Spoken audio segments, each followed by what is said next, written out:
the way Leech changes, you need to hit harder and pretty much attack, less as much. There's really fast hitting abilities such as Spark.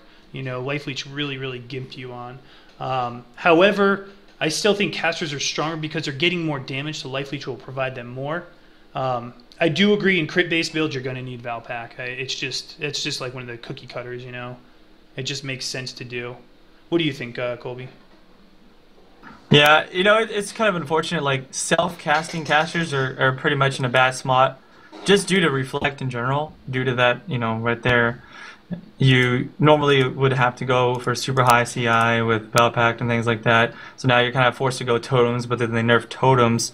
So I feel like they want to buff casters' damage, but they don't want to buff their ability to survive, which kind of sucks. So I don't really know. They're in a weird position. You got to do burning. That's why burning builds are so popular, because you can hit like once, and you don't have to hit an extremely high amount, and you can just proliferate a burn. It doesn't even have to be a crit burn, and that's usually really powerful. But then you do something like, if you wanted to do like a non-burning crit flame blast, you're gonna kill the hell out of yourself. Especially now that they buff Flame Blast, it's like twice as much damage as it was last patch.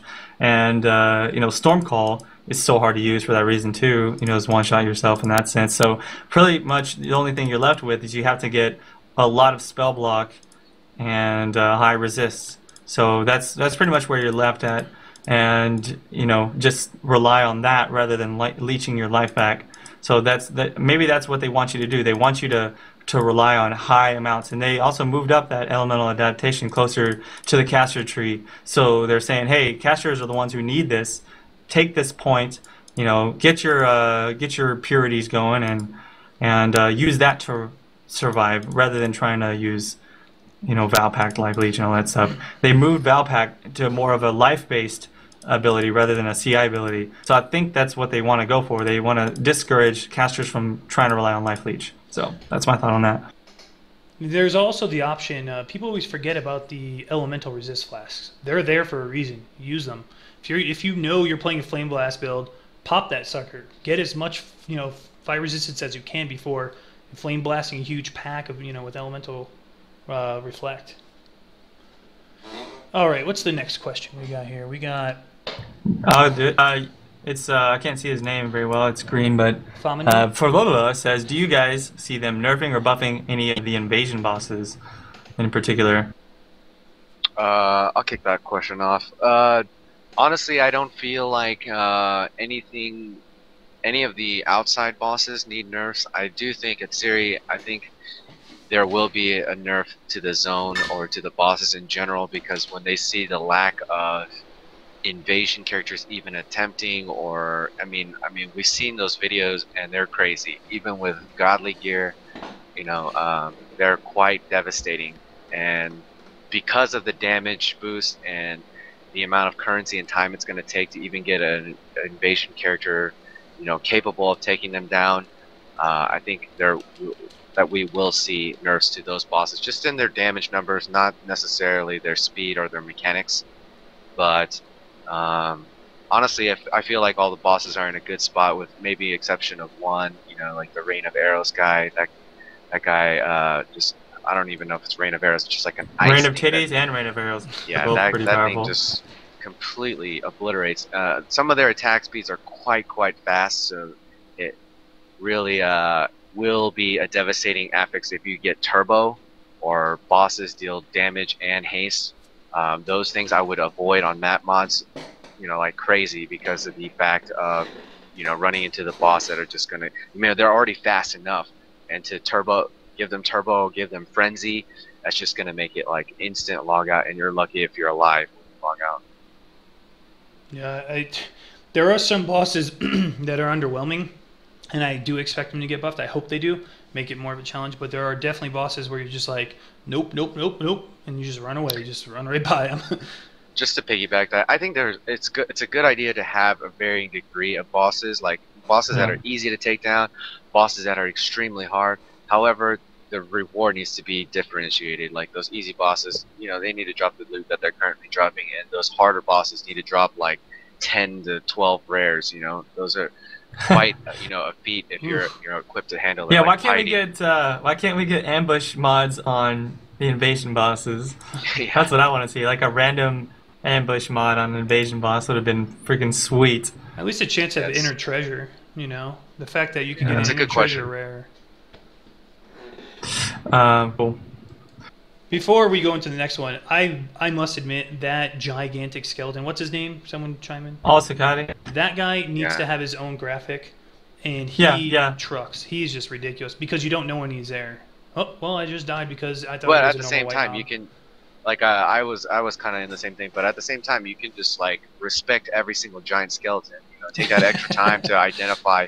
Okay, this is the guy that's Vaal smashing. And Yeah, keep your I mean, distance. you're gonna get used to it later on, but Yeah, exactly. even then, I still, I feel like they could just make them a different color or something, But either way, yeah, you'll get used to it eventually. It's just gonna suck at the first, Right. and it's gonna be a little bit disappointing for players when it happens to them. That's what I love about this meta shift is people are changing the way they play. They're so used to playing the way they've been playing for like almost the past year that oh, all of a sudden I'm going to actually have to think and be like not complacent. Just completely be focused and assess the dangers and the potential dangers. I mean, it's going to be a lot slower, but it's okay. As long as it's rewarding. All right, the next question here was asked by FKU Fu. What do you think GGG was going for with the off-screen one-shot mechanics and evasion? So far, it's only resulted in depletion hardcore players out of frustration, not an additional challenge. Or do you think it's just a result of lack of testing? Mind if I kick this one off, guys? Go ahead. Yeah, it's basically a continuation of what we were just talking about. So go ahead. Okay, the one-shot mechanics definitely need to be tuned, but maybe you're getting one-shot because you just don't have enough armor, evasion, resistances. That, it's no different than someone dying to desync when they were actually lagging. That's just, it's partly your own fault. But if you are at a good amount of armor, good amount of evasion, or good amount of resistances, capped or just shy of capped, that's when the one-shot becomes a problem. And I do agree. That just piggybacks on what we said earlier. Yeah, just those two bosses mainly, I think. Exactly. And the people quitting out of frustration, remember, guys, it is a hardcore league. It's got hardcore nature. When you thought of Nemesis, did you have that hardcore feel? Or were you like, well, I can hit 60 no problem without any worries, I felt Nemesis was far too easy, personally, and I'm so happy Invasion is this hard. Yeah, I mean, it may just be that they're under-geared and they're so used to Nemesis and the other ones and just playing like I said, they need to change the way they play, change the way they do their builds. That extra defense that you get is now going to feel as rewarding as getting that extra weapon. You're like, oh, I just got Arctic armor, or oh, I just got Anders Guile. That's going to be the emotional high you're going to get when you pick up these defenses. I think that's a good change of, oh, this damage, oh, give me the deeps, it's just like, just give me that defense so I don't die. And, before he was like, I got to wear hatred over grace. No, sometimes now you're like, I'm going to wear grace over hatred. Things like that you actually have to think about. I like that. Especially like venturing into the unknown. You probably should consider something like a self-cast Molten Shell. Whenever you're like, take the time, put it on, level it up. Don't put it on cast and damage taken. That will be a good buffer to give you, some kind of reaction chance. Yeah, so that's some food for thought. If you're really venturing into the unknown and really don't want to die, I mean, there's tools available to you. Immortal Call. I should start seeing a lot more people starting to use endurance charges and Immortal Call. I see all too often when I tune into various streams that they don't even use either of those two abilities, and I think that's a giant mistake. I mean, it's only a matter of time till they get that one shot or that very DPS high intensive burst damage. Next question. Onwards. Next question is Korean Gamer says, so is there a strong boss that only drops 6 link items? I can answer that very quickly so we can move on. I think that the ambush box, it just drops, all the items are linked, so if it was a 6 socket, it would be 6 linked. But I think that basically, it depends on whatever sockets are dropped, it's going to be linked, but I don't think it drops only 6 links. All right, here it comes. It's been a while since we even thought about bringing this up, but was Searing Bond already discussed? Was a question asked by Jace, though.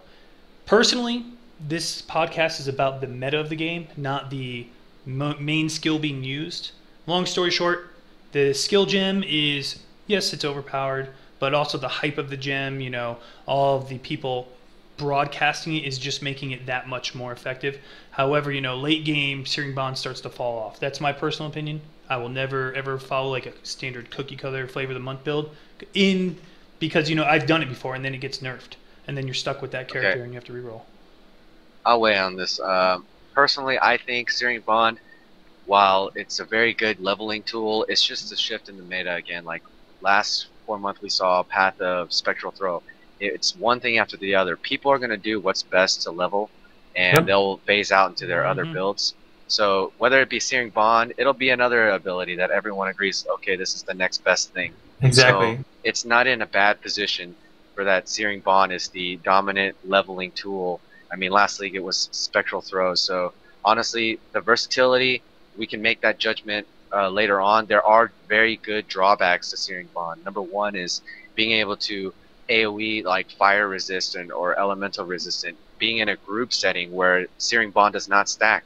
So it would take the person that does the highest Searing Bond, and that person would be doing the damage. If you ran a group with 5 Searing Bonds, bonders, only 1 damage would be going out to the mob. So your overall DPS is very, very poor. At most you would want is 1 Searing Bond person in your group. So that's a very good and balanced drawback, I think. Could other abilities use some more love?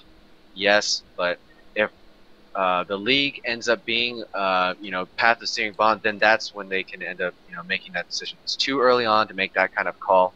And another big drawback of Searing Bond is running solo. And when you're running solo, which is ideal because anybody else that you tag on with more Searing Bond is just gonna gimp your group. You're running with less auras, less targets for aggro. So I think it is in a good spot. You have much more responsibility on your end and not others to keep you alive with the Searing Bond spec. But that is a good question. I can answer it really quickly so we can move on. Basically, I think that, same thing you guys said. Searing Bond, okay position. That everyone's doing it, so it seems like it's the only thing that people can do. But there's many more. You can do Flame Blast, and then the other thing you can do is just potentially say, hey, maybe Searing Bond's fine. We should buff some of the other things. I would love to level up as other abilities, but it's just they are not as strong as Searing Bond while leveling until you get them all linked up, and some of them are harder to gear up. Searing Bond is not as hard to gear up. Once I get a lot of currency, I can just do whatever I want with links and stuff like that. So that's the main thing, is that it's the least gear dependent thing to do. So that's why you're seeing it, and it's designed to be a late game support skill. You're supposed to be able to use Searing Bond with only 2 links in the late game with like some other skill. Like I'm using it with Detonate Dead. I use it, I place it down with a remote mine, and I run away, and I have that doing damage while I'm doing Detonate Dead. And I think that's what they wanted. So that's my thought on it. All right. So the next question we have here is by Only Plays Lee Sin. They're both to you, Colby. The first one is, have you gotten any specific Exile strategies, especially when you hit around 85, assuming you have the gear that you have now? So what I wrote down here is that essentially there's not pretty much with the Zeri fight, we know that she does a lot of Flame Blast stuff and Storm Calls. So I think it's just going to be the same strategy you would use with any other spellcaster boss, such as the Crematorium boss. You're going to need to get lots of super high max resists and potentially spell block. You can also use like Might Never Matter and Arctic Armor. Pretty much all of this extremely tanky auras and items. That's pretty much going to be the strategy for beating her. And I think that's the same thing you would see with any other bosses, I think.